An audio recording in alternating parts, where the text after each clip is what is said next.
right, to help break all this down, let's go to retired four-star General Philip Breedlove, a former NATO Allied Supreme Commander. General, great to have you back. The IDF just expanded ground ops across Gaza after that bombing campaign. Hamas is now firing rockets. It feels like we're sliding into an all-out war again. Well, Elizabeth, thanks for having me on. And clearly, both sides now have broken whatever agreement there was. A lot of, blaming on who started what. But it's pretty clear that Hamas has been very poor in sticking to the agreement as far as hostages, even handing back a child that wasn't the actual child, passed away.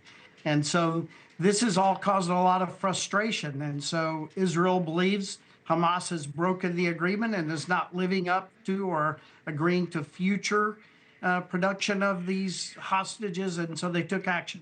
General, how does Hamas still have access to all these rockets? Israel is right now blocking all food and medicine into Gaza, but somehow rockets are getting in? Well, we're not sure that Israel got them all in the first round.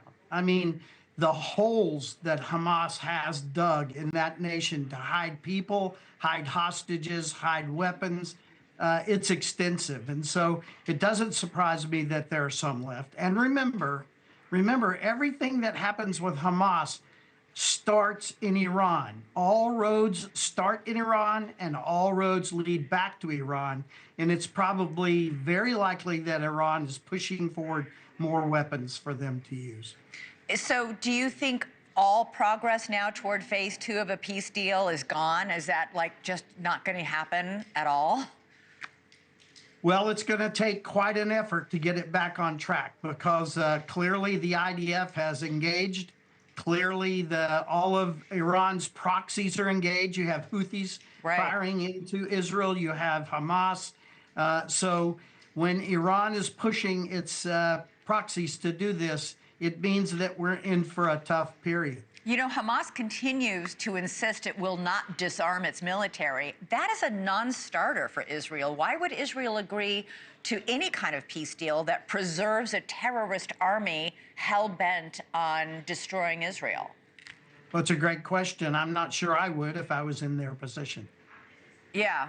So Trump issued a warning to Hamas 2 weeks ago saying, Shalom Hamas, there will be hell to pay if Hamas didn't release the remaining hostages. And of course, there is an American still living among those hostages. The White House said today that Trump fully supports Israel in its bombing campaign. It's not like Trump didn't warn Hamas that this was coming. Elizabeth, I agree. Our president has been very clear.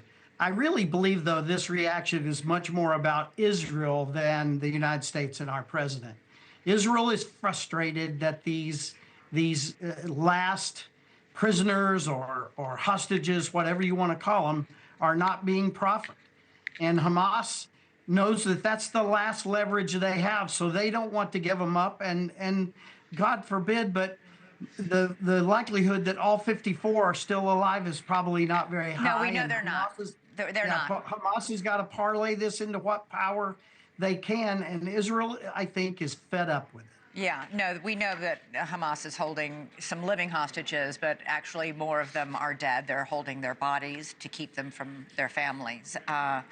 General Philip Breedlove, appreciate you joining us tonight. Thank you. Thanks so much for watching. Go to joinnn.com to find NewsNation on your television provider.